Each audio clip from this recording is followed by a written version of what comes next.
بسم اللہ الرحمن الرحیم۔ السلام علیکم عزیز طلبہ۔ ہم نے پچھلے لیکچر میں کتاب کے نثری سبق دیہاتی اور شہری زندگی کا فرق اس کا آغاز کر دیا تھا، اور سبق کا پہلا صفحہ جو صفحہ نمبر 11 ہے یہ ہم نے مکمل کر لیا تھا، اور ہم صفحہ نمبر 12 سے آج کے لیکچر کا آغاز کریں گے۔ پچھلے لیکچر میں یہ بتایا گیا تھا کہ بچے لاہور سے اپنے نانا کے گاؤں میں آتے ہیں جسے ننیال کہا جاتا ہے، جہاں سے بچوں کی ماں کا تعلق تھا، اور پھر وہ دیہاتی زندگی کے بارے میں بہت ساری چیزیں جانتے ہیں،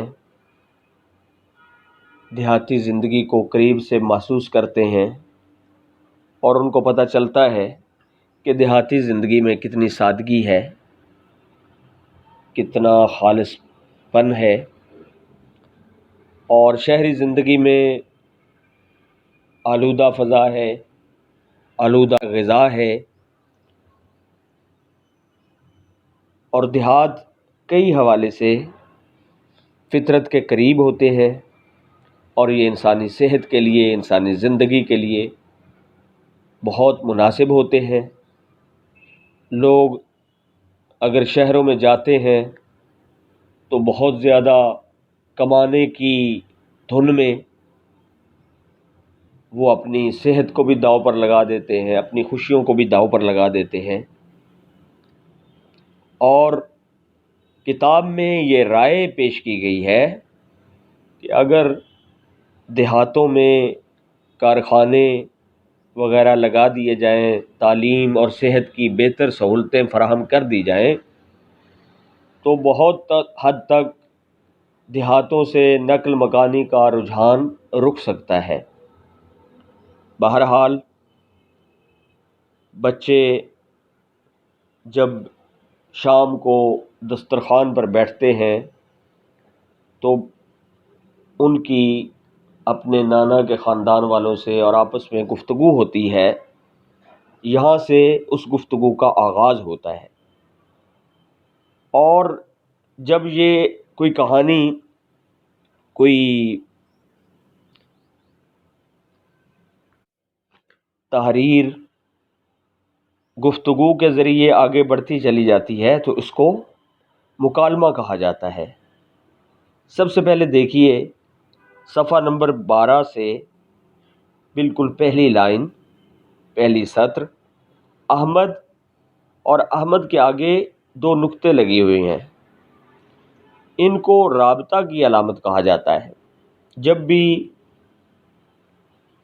کوئی شخص گفتگو کرتا ہے تو اردو میں یہ اصول ہے کہ نام لکھا جاتا ہے اور اس کے بعد یہ رابطے کی علامت لگائی جاتی ہے، اور پھر اس کے بعد اس کی گفتگو آگے لکھی جاتی ہے، اس کی بات چیت لکھی جاتی ہے جو بھی وہ بولتا ہے، اور پھر اس کے بعد جو اگلا بندہ بولتا ہے، جو آئندہ جو گفتگو ہوتی ہے وہ اس کے نام کے ساتھ، اور یوں یہ مکالمہ چلتا چلا جاتا ہے۔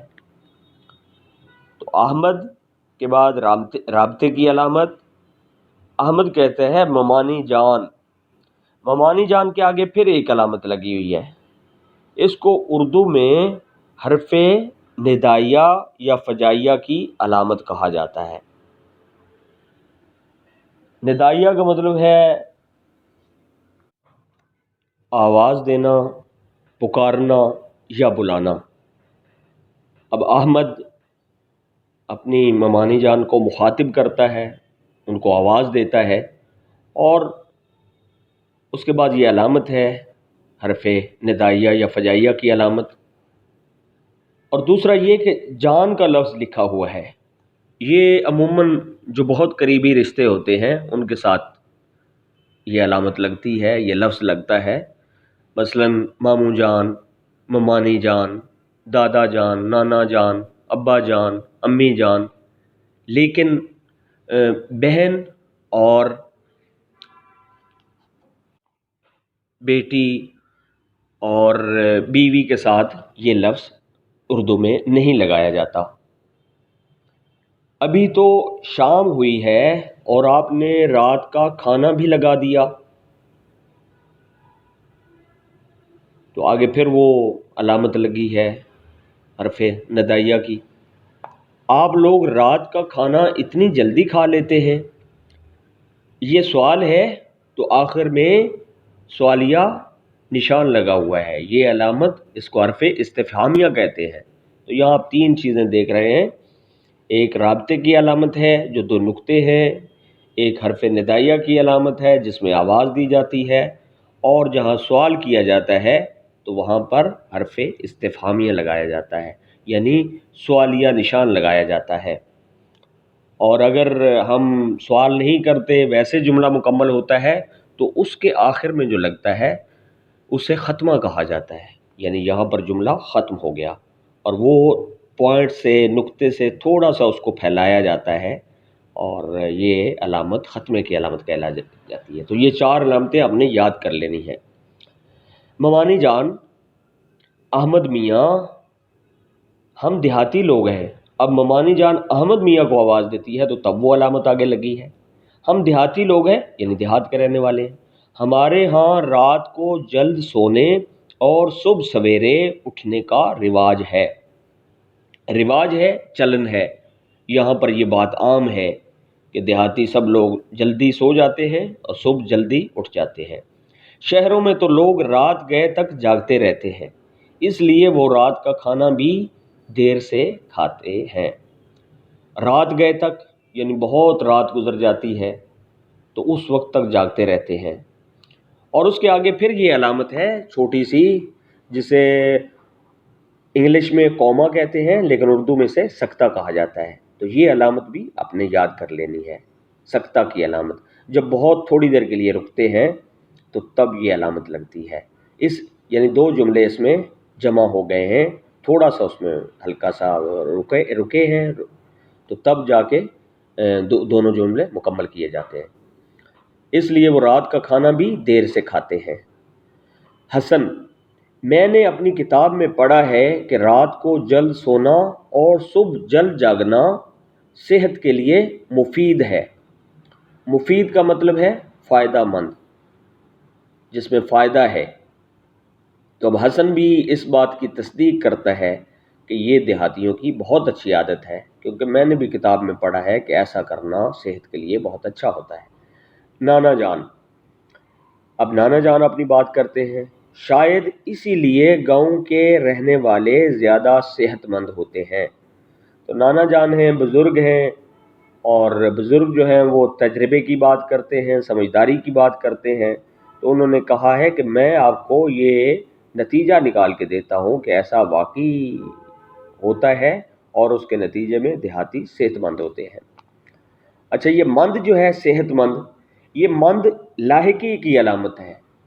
جب ہم کسی لفظ کے ساتھ یہ اس طرح کی علامت لگا دیتے ہیں، اس کو لاحقہ کہتے ہیں، تو تھوڑا سا اس معنی میں تھوڑی تبدیلی ہو جاتی ہے، تھوڑا اس میں اضافہ ہو جاتا ہے۔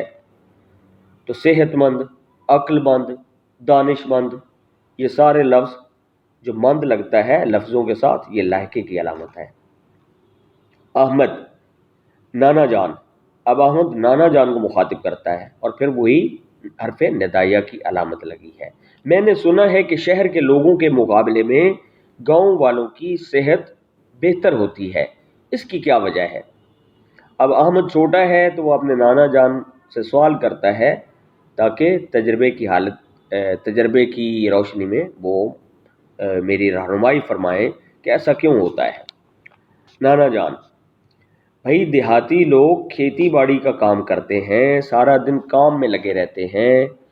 دیہاتی خواتین بھی سارا دن کام میں مصروف رہتی ہیں، وہ گھر کا سارا کام کاج اپنے ہاتھوں سے کرتی ہیں، مرغیوں، گائے، بھینس اور دیگر پالتو جانوروں کی دیکھ بھال کرتی ہیں۔